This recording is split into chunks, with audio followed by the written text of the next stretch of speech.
Welcome to the Ruby Hour, a podcast produced by our company, Ruby Riot Creatives. We specialize in video production and content marketing, and we're based in Charleston, South Carolina.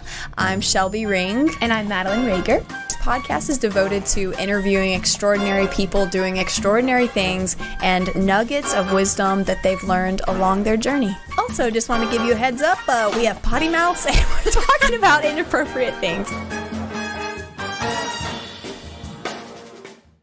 Intro, does my hair look okay?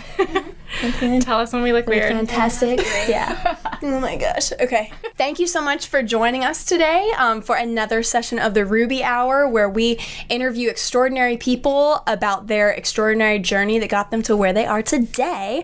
I have the amazing Erica Pepper with me. Erica, thank you so much for showing up this morning. And so a little bit about the amazing person that you have before you or in earshot. So Erica is the owner of Peper Events based here in Charleston, South Carolina, that specializes in wedding coordination. When Erica isn't at one of her Charleston amazing venues putting on a wedding or an amazing event, you might find her watching Bravo with her cat Sullivan or trying a new restaurant downtown with her husband.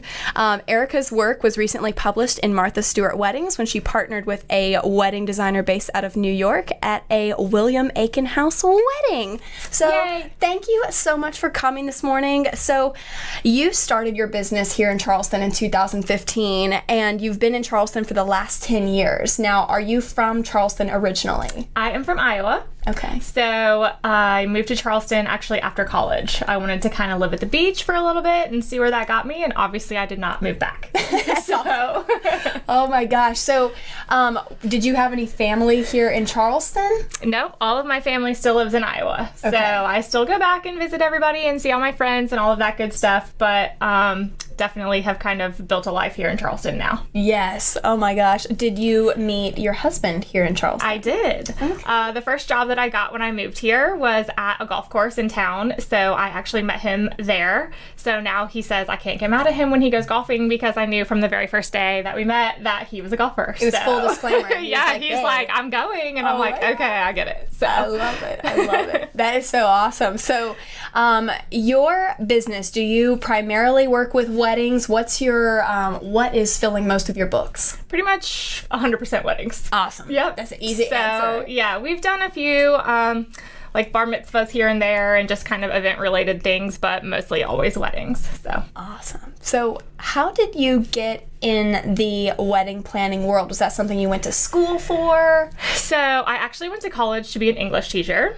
So graduated with that, did student teaching in a high school in Iowa. And so when I moved here, I was just kind of looking for some fill-in work.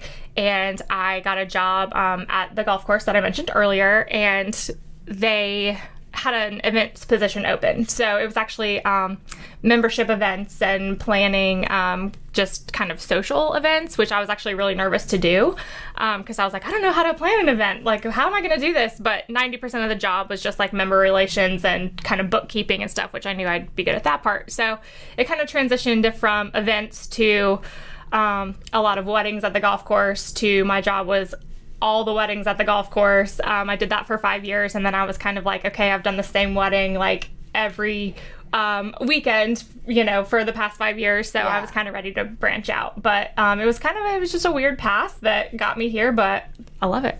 That is so awesome. And I love that you had mentioned that there's kind of some parallels between like teaching students and then like we call ourselves like cat herders at weddings when we're filming. So I love that connection of, what do weddings and classrooms have in common? Yeah, so it's actually kind of funny because I'm like, when people ask like the same question that you just asked, like, are you trained in doing event planning and all of that stuff?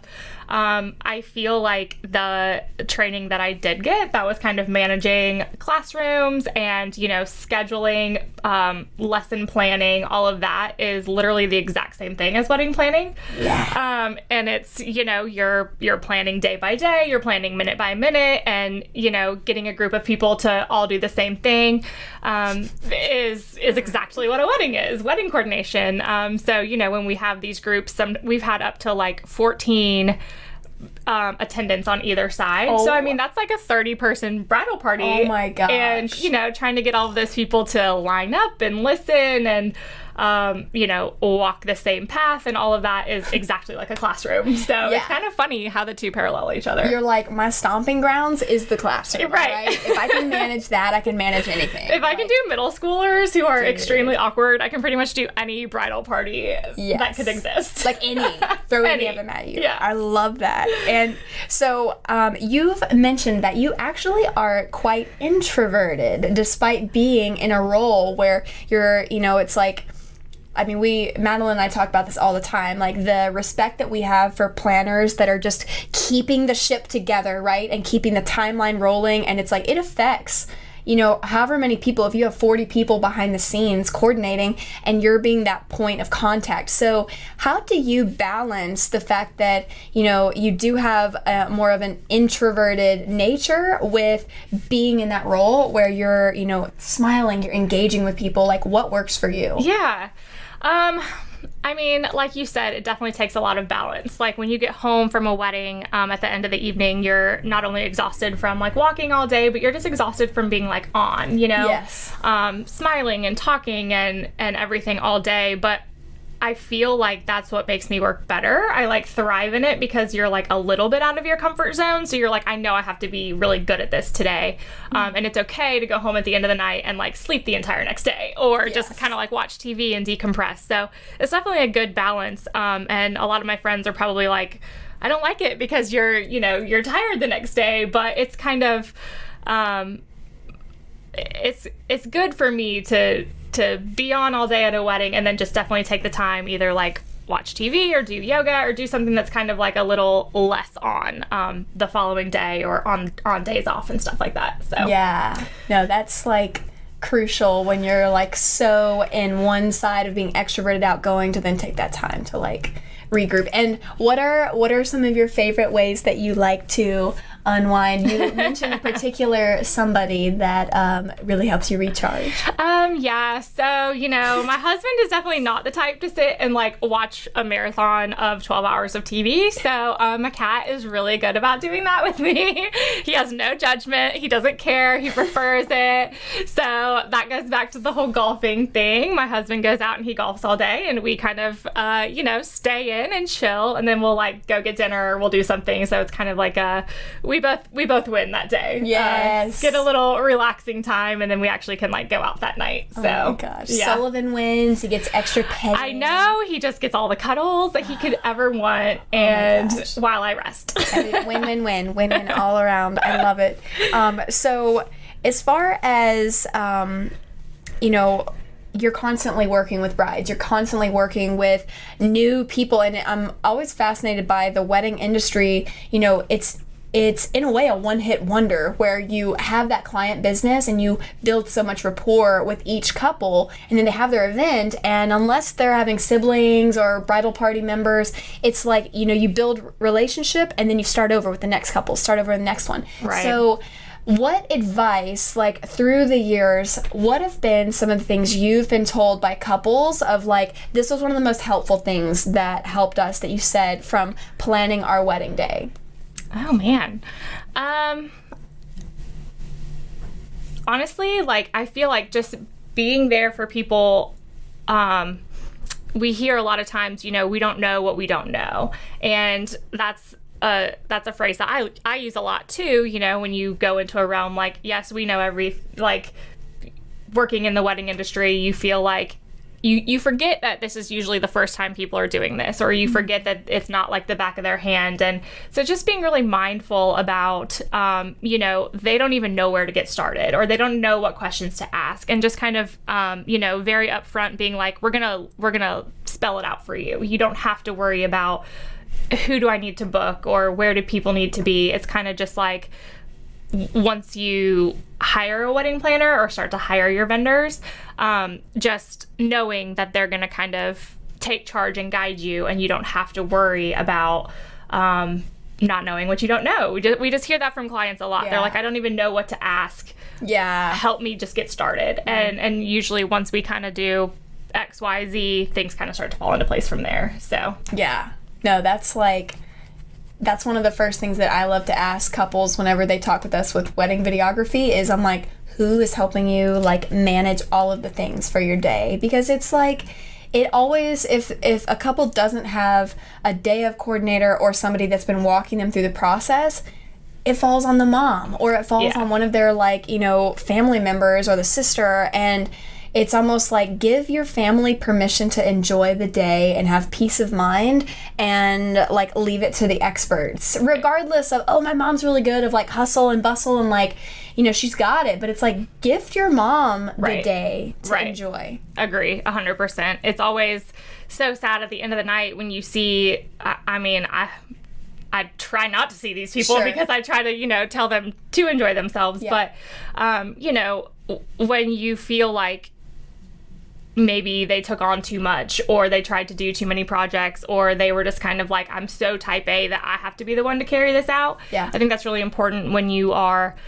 choosing any vendor in wedding planning is that you're like, I'm going to trust this person to do this for me.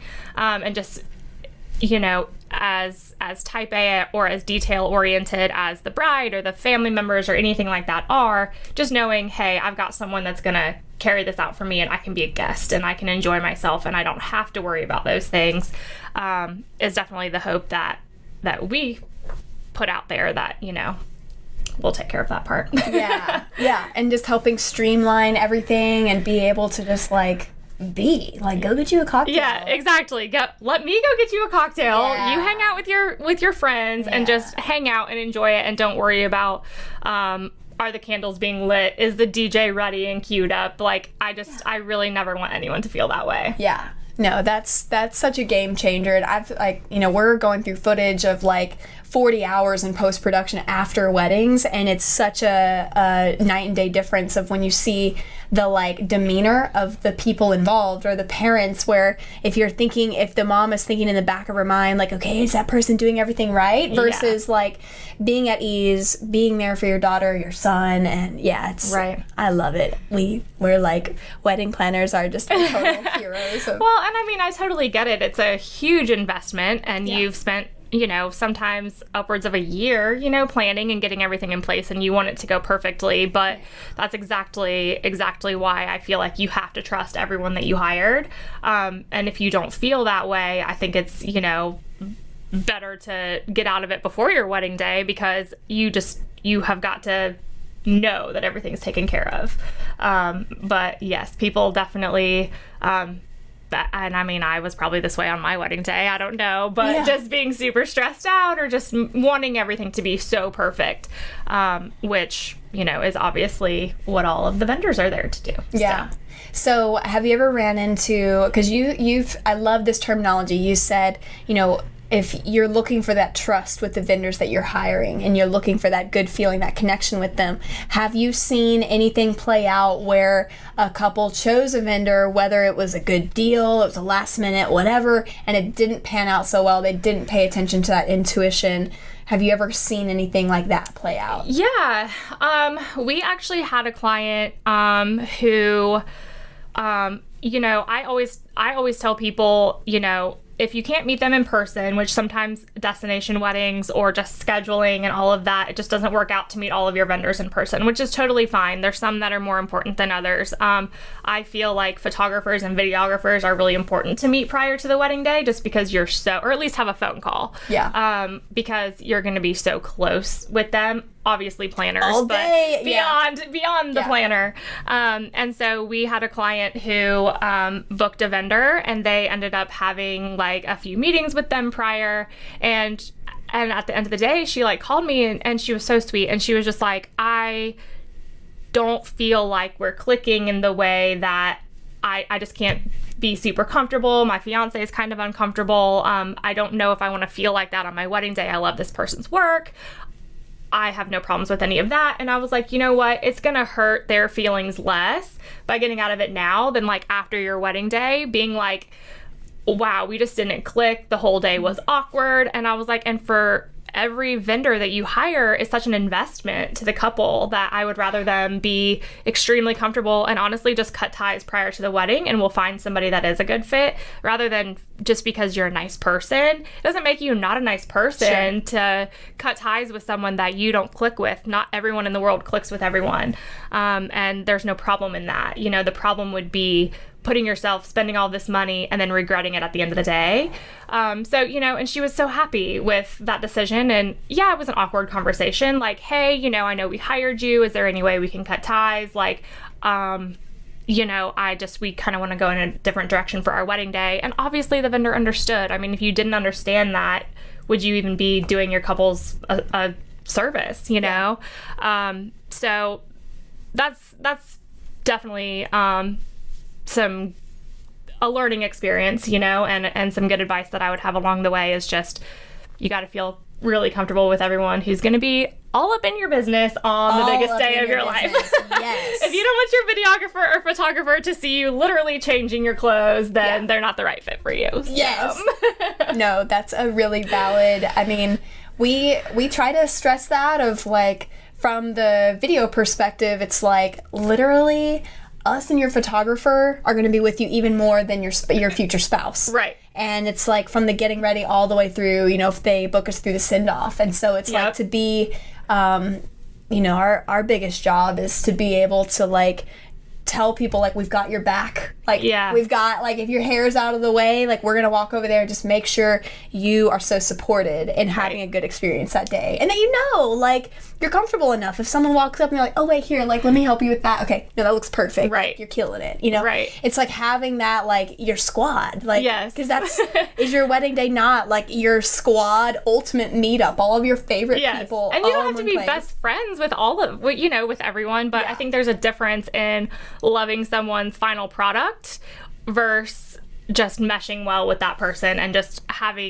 knowing that all of these people are going to be right next to you all day on your wedding day, and also obviously still loving the final product, but you need to consider both when you're hiring people, not just I love their work, but I'm going to have to suffer through 12 hours of wedding day. That's just not fun for anybody. No.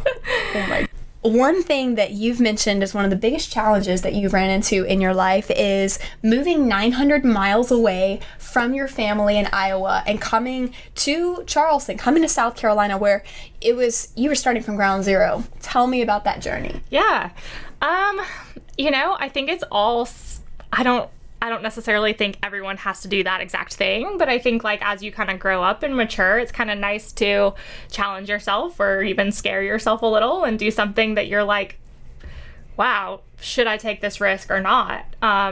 You know, I'm obviously not like a crazy daredevil, but I think that doing something like that definitely helped me grow and mature as a person, and probably grow up a little bit, because when you're that far away from your parents or that far away from like your best friend that you've always had your whole life, you, especially, you know, we kind of talked about being like a little shy or a little introverted, and it's very easy to rely on these people that you've known your whole life and just do that exact same thing forever, which is fine. A lot of people do that. But, you know, I certainly don't look back and regret making new relationships and living in a new city and meeting new people and having a new career path. I think that if you're ever kind of at a crossroads where you're like, should I just kind of take this easy journey and fall into place and just kind of do what's expected of me, versus should I try something new, possibly branch out, possibly fail, you should probably pick that journey, because you never know. You could not fail, and you could, you know, meet a lot of great people and do a lot of new things along the way. So it was definitely a learning experience for sure. What were some ways that helped? Because this is one of those things that I feel like I'm continuously thinking about, how can I make more friends, and especially being, you know, like my 29th birthday is next month. Okay. And so it's like, for someone that's late 20s and also like through the 30s, how do you make friends? Great question. Somebody give me a It is book. So hard and awkward as an adult. Oh, like, I don't know what to do. I just hire all my good friends. I know. I'm like, you're cool. Come work for me. Let's be friends. Yeah. And we have to hang out, and, you know, I'm going to pay you too. Oh my gosh. Yeah, but it's like, okay, so when you moved here, and because obviously that was 10 years ago and you were like getting your roots down, were there like, how did you meet people? What were like, when you look back, you know, were you a part of a gym or like any groups? Like, what worked for you? Yeah, I actually worked a couple of different jobs, and that's kind of how I met friends / you know, clung to people and did what they were doing. But a lot of times, you know, if you move to a new city and you meet someone, chances are they're maybe not new. So they, you know, kind of know, they already know some friends, or they already know great places to go. And you can kind of network with people that way. Or if they are new to the city, it's great because you can meet a friend and you can experience those new things together. Yeah. So I kind of mixed a little bit of both. I had 2 different food and beverage jobs that introduced me to 2 totally separate groups of people. And so I kind of started, you know, there was like just going downtown or going like to Mount Pleasant, just like kind of seeing all these different places of the city with different groups of people. And then I think you kind of fall into place and you click with who, you know, obviously out of every group, you're going to get along with like 1 or 2 people better. And then you kind of start that new friendship.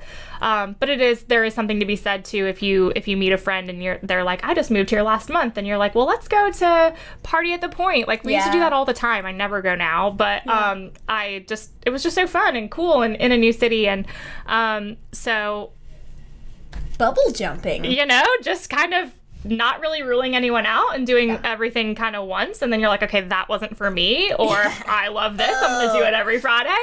And just kind of making friends that way. But yeah, especially as I get older, it is harder and it is more awkward to make friends. And I don't know, I think every girl in like their 30s, late 20s, early 30s were kind of like, how? I mean, I start podcasts to meet friends. Here we are, besties.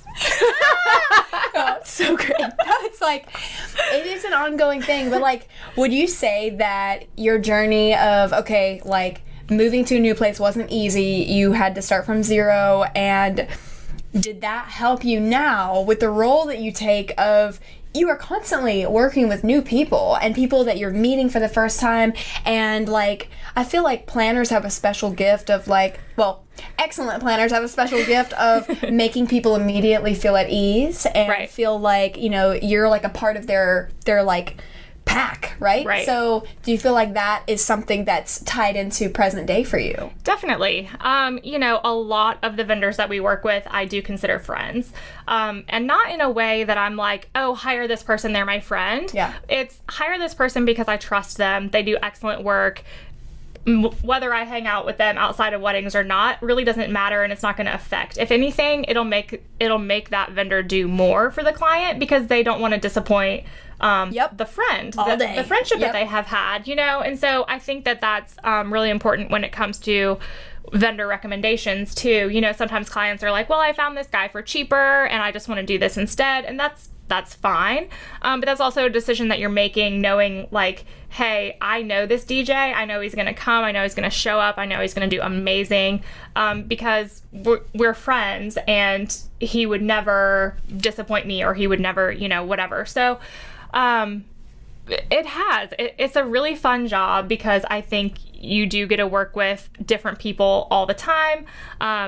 My biggest kind of way that I like to work is, you know, I don't like to walk in and be like, I'm the boss, everybody shut up and listen to me. I like to go in, we're all one big team, and first of all, no one needs to speak negatively to one another. We should all be getting along and productive, and we all have the same outcome at the end of the day, right? Is making the client happy. So I feel like the most productive way to do that is to just get along and be friendly and just know that the day is going to be so much smoother knowing that we all have the same end goal in mind. So yeah, whether that's working with friends that are new vendors or making new friends from vendors, I think that that's super important and just makes the job a lot of fun. That's awesome. I know. I think that whenever, like, when you said when you're working with friends and when you have a vendor that you have a relationship with, it's even additional motivation for them to, like, perform well, or, you know, even give an extra above and beyond, just to, like, you know, like, hey, you know, we are represented with this relationship that, you know, why we're at this event today. Right. And I love that. And that's like our favorite thing. I like blow it up on social media all the time when we're working with the dream team. Where I'm like, this is our favorite photographer. This is our planner. Like, oh, like a DJ. Like, you know, it's more fun. Yes. It's more fun when you know, like, oh man, like your wedding's on lock. Like, because you know you have professionals. When there's the right DJ, it's like, we're confident. We're not going to have like first dances or speeches kick off when we're back there stuffing our face with chicken or something. Right. You know? So it's like, to be able to have somebody that does, you know, it's not amateur hour, and it's not like, oh yeah, my like coworker's dog groomer like takes pictures of like plants, so they're gonna be responsible for like spearheading like our wedding photos, right? So no, that's like so crucial of like having that crew. And it's never like, I would never expect, you know, any of these vendor friends to do more than they were contracted for, or to put in extra time and money on their part, but it's just knowing, and it's just the confidence of waking up that day and being like, the flowers are going to be perfect, and if they have any questions, they're gonna call me the night before and say, oh my gosh, I got a weird shade of pink. Will the client like it? Will they not? You know, and just knowing with confidence that the day is going to run as smooth as it possibly can without these unnecessary curveballs of, I've never worked with that guy before. Is he going to be an awkward DJ or, you know, an awkward MC? Let's hope for the best, you know, but I never want my clients to feel like they have to book the people that I'm telling them to book. I want them to always feel like they're making the right choice for them. But, you know, I do want them to feel like I'm sending them in a right direction, and that anyone that I send their way, I feel like is going to do above and beyond a great job. So, yeah. What is one of the most special weddings that you've ever had the opportunity to work? Like, is there any particular wedding that stands out to you as like, that was one of the most unique, sweet events I was ever a part of? Oh my gosh. I mean, this is a really tough question because I don't want any of my couples to feel like any wedding was more special than their wedding. There are definitely certain clients that you just click with so great, and that you would really do literally anything for. Like, put yourself through the weirdest of situations, just like to make what? sure. Do you have any? Give me a weird situation. Okay, I'm gonna tell the weirdest story that we've ever had, and I don't want anyone to feel like I am putting them on blast or anything. This is a safe space. So we had a client, and she honestly, like, I love them to death, and they don't live in Charleston, so, you know, if they did, like, we would probably be inseparable, but they just, you know, they were just super sweet people, and I want all of my clients to have the day of their dreams, obviously, but we just clicked really well, and the day of their wedding ended up being just terrible. There was a terrible storm that rolled through, and, you know, it's one of those things where you're always like, Thursday was perfect, and then Friday rolled around and it was just thunderstorm from hell, and like, I should have gotten married yesterday. You know, it's just like one of those things where you're like, why is today gotta be so crappy? And so the day was crappy. It was just like windy and rainy and just like so not fun. And long story short, the venue ended up losing power, and we couldn't have the wedding like at the venue of choice. So obviously that's stressful. You find out right before the wedding, like, you know, things aren't going to happen there, and what are we going to do? Are we going to cancel? There was a lot of weddings in town that day that did cancel. And it ended up being a day. So I have another lead planner that works with me. Her name is Jacqueline, and we a lot of times work weddings together, but we sometimes have separate weddings, so we're not together. We happened to be together that day. Kind of important to the story. So the wedding gets basically canceled at the original venue, and we're like scrambling. We're literally like calling everyone we know in town, and we actually laughed we laughed later on. Like, can you imagine these people getting these voicemails like, hi, I know it's Friday at 5 p.m., but like, is your venue open today? Because we need to use it for a wedding tonight. And so we were just like laughing about these people getting up in the morning and checking their voicemail and being like, what are those girls saying? So anyway, long story short, 150 people, we ended up switching to a new venue. And the venue was like, it just happened to be open, but it's a blank space. And so we needed bartenders, alcohol, food, you know, because was their everything. Was their original venue like had everything. Oh my gosh. So we had, you know, nothing. And so I called my husband and I'm like, come here now. I need your help. And so he's like taking a nap on the couch and he's like in swim trunks and he's like, okay. And so he's like got swim trunks and like a rain jacket on and I'm like, take the cake. It's 3 tiers, put it in your car and drive it to this new venue. And he was like, okay. And then Jacqueline ends up going to Costco and buying $2,000 worth of alcohol and putting it in her car. And her boyfriend came and I had a bunch of other friends that I was like, leave work now, I need you. And they did. And basically we ended up getting everything catered and the band moved and we ended up like bartending for the night and it was nuts. But guess what? At the end of the day, that bride and groom was like, we had so much fun tonight. Like we almost forgot that like this wasn't originally like what it was supposed to be. So that was crazy. I don't know. I like have no words. Hashtag winning. When you have a bomb wedding that just everything seems to be tanking and yet you find yourself in the bliss of like pulling it all off. And as the couple, they're like, this was freaking awesome. Well, and like, oh, wait. Back to your original question, like, you know, you have clients that you're like, I would literally do anything for you. Yeah. Like, I don't even know where I pulled those tricks out of, but like, here they are. It is true. If you have people that you bond and you're feeling that connection, and then you're like, dude, I got you. I feel like there's, even in like the visual world with photographers and videographers, people are like, oh, like you work weddings? Like, there's almost like it means it's something subpar. Yeah. But I can't tell you how many like professional photographers where I'm like, how did you learn how to be so resilient? And they're like, because I worked weddings. Right. And it's like, it's another animal. And it's one thing that if you're coordinating some event where it's like super sterile, like, oh yeah, I'm used to like an indoor closed facility. There's no variables. It's like clockwork. But it's another thing when it's like, even as a planner, you're working with different venue spaces, indoor, outdoor, weather is always a factor, always a variable. And you have to learn how to pivot and pivot quickly with a smile on your face, right? And you know, it's like that's the name of the game. Yeah. And I feel like, you know, corporate events, while they're like super huge and they're usually really expensive and whatever, it's like if something happened, you could reschedule that probably. And I'm sure, you know, all of those people would come again.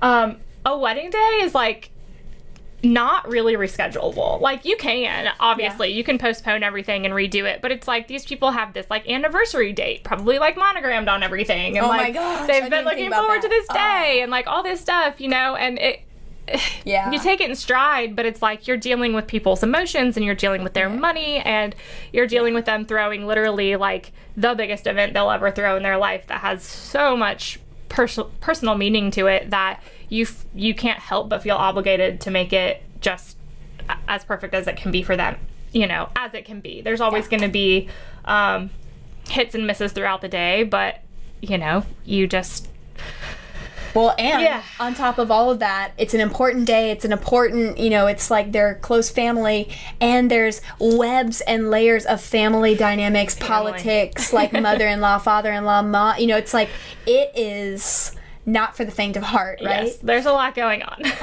What advice, you know, just from, you know, you help people create the structure from, you know, ground zero in some cases of like, what are your values? What are your priorities? What advice do you have to couples when they are trying to maneuver the delicate terrain of whether it's budget with family, like those sticky conversations, what works?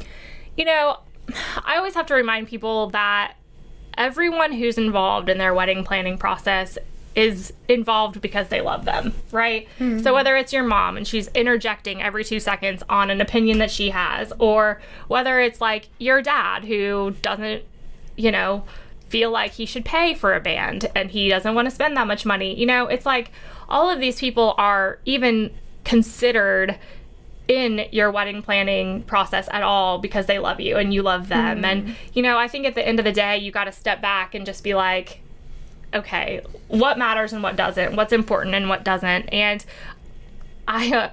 speaking of budget, I'm always probably like more budget conscious. Like I'm always like speaking to the client and I'm like, you really don't need to spend money on that, or you really don't need. And so I think sticking to the budget is super important because it's just a respect thing. Whether your parents are paying for it or whether the client's paying for it themselves, it's just like at the end of the day, you don't want to look back and regret spending money on like a splurge purchase or an impulse buy. Whether it's respecting your parents or respecting your own personal bank account, just staying in line with the budget that you felt comfortable with in the beginning. And yeah, it's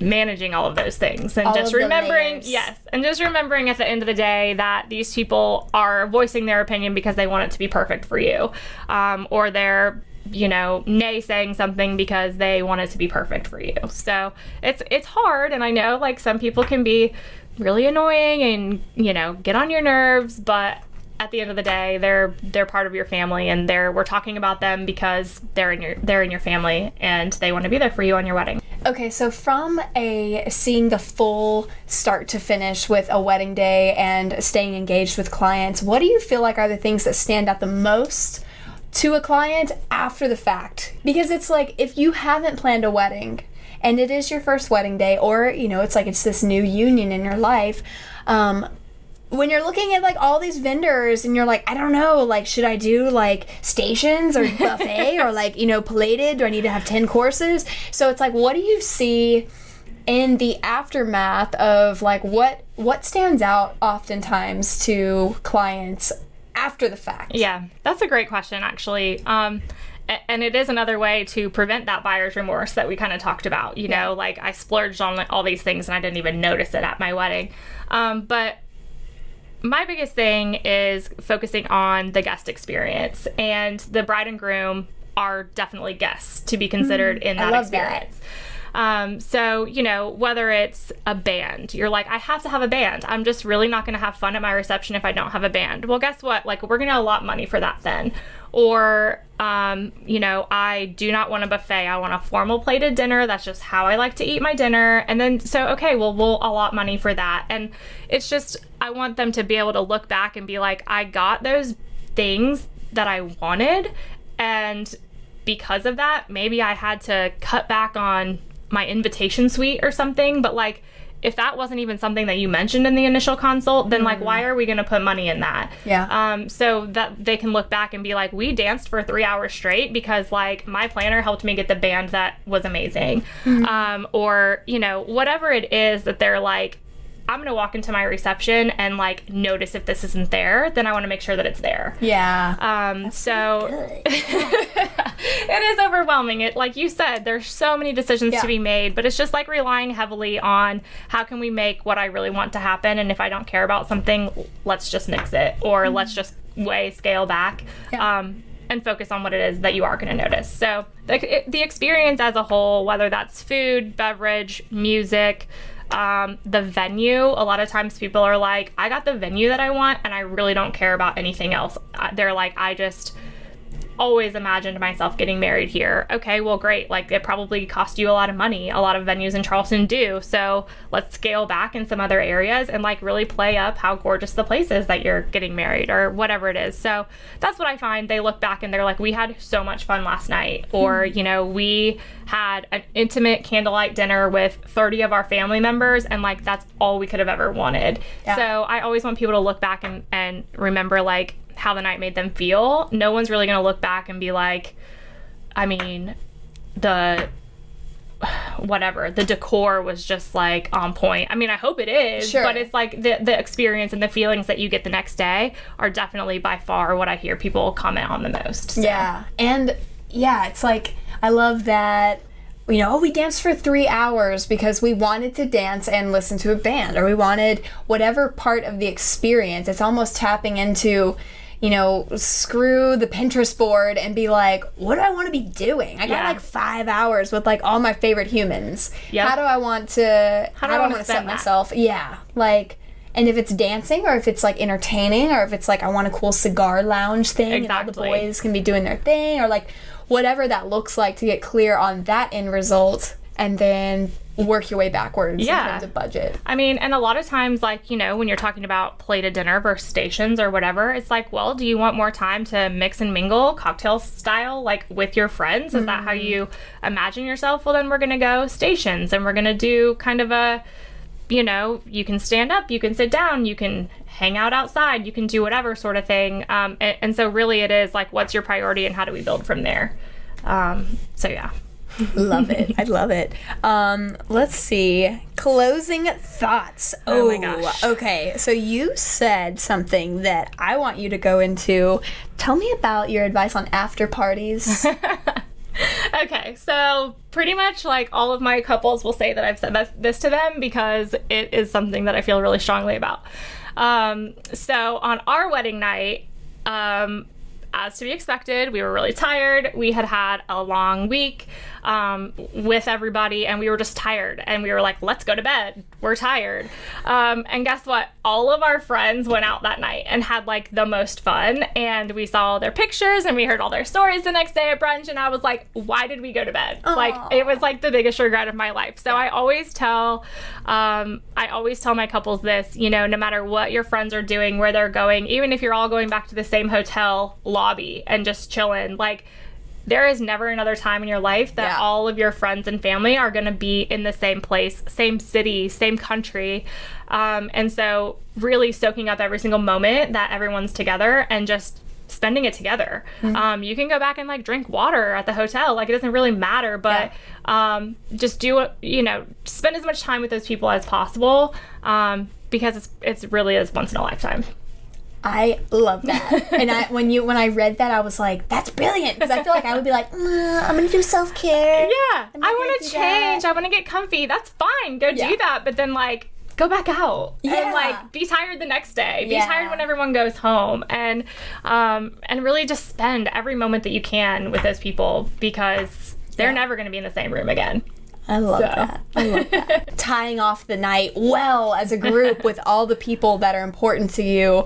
And I feel like my 2 cents of an experience that I was married before. I was very young, and I was doing the things I thought I needed to do. And my biggest regret, and it's funny that I'm in a visual field now, is when I was planning my wedding. It was kind of like a shotgun wedding, but like, but we were like, oh my gosh, photographers are like expensive, and we were like, let's just hire like our friends that like to take pictures of rocks and stuff, and like call it a day. What could be different? Rocks versus people. You know, like they do the same. It's the same, whatever. So we like threw some cash at a friend of ours, and it hijacked our wedding day because he didn't know what he was doing. He brought another friend of his, and we spent so much time. I remember, like, you know, in that former relationship, my partner was really frustrated. He wanted to go eat. We were all hangry, and we were like waiting. And also, I just love that, like, I stumbled across, like, every now and then some of these like elusive, terrible photos like rear their head,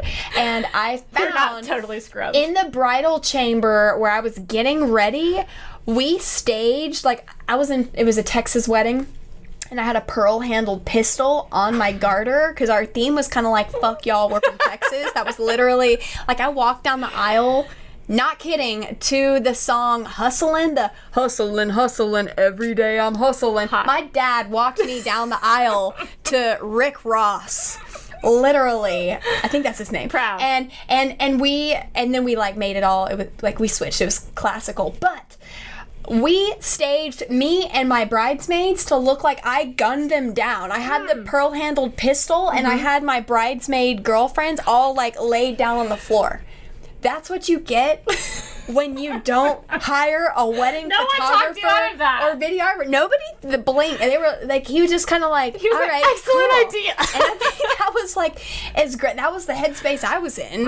You know, let's just gun everybody down and call it a day. What a joyous experience. So it's like, you know, to have people, in closing, of having people that have your back, that understand what really it matters in a wedding day, that like, I don't want to go through my gunned down bridesmaid photos. Like, it doesn't, I don't want that on my wall. I'm cringing for you. Oh my gosh. And yeah, so it's like surrounding yourself with great people, surrounding yourself with people that are going to have your best interests. Have your best interest in mind, and tell you, like, I know you're tired, babe. Like, chug some water, put on some fuzzy slippers, and get back out there. Get back out there. These are your people. They're Yep. in town for a limited amount of time. Soak it in, absorb it. It's a unique moment in time and space. I love it. Thank you so much for being on the show. Erica, Thank you for having me. how can people get in touch with you? Email is the best way. Okay. I hate talking on the phone. I'm just gonna say it. I will answer. I will set up phone call appointments, but like I hate talking on the phone. My husband's like, if I ever get in a wreck, I'm gonna text you because gosh. he's like, you answer so much quicker. So anyway, please email me. It's Erica@pepperevents.com. That is Pepper with 1 P. Okay. And is the Erica with a K or a C? C. ERICA. At Pepper Events. PEPER. Okay. Events.com. Okay. PEPEREVENTS.com. Yes. I was really good at spelling in school. That was so good. Okay, good. Yeah, so thank you so much. And any last parting words? I don't know where I was going with that. All right, whatever. Well, thank you so much for watching, for listening. Please be sure to like, subscribe, go follow Erica's stuff. If you haven't seen these events she's putting on, they are like insane. Thank you so much, and we will chat with you next time. Yay! Boom! Kill.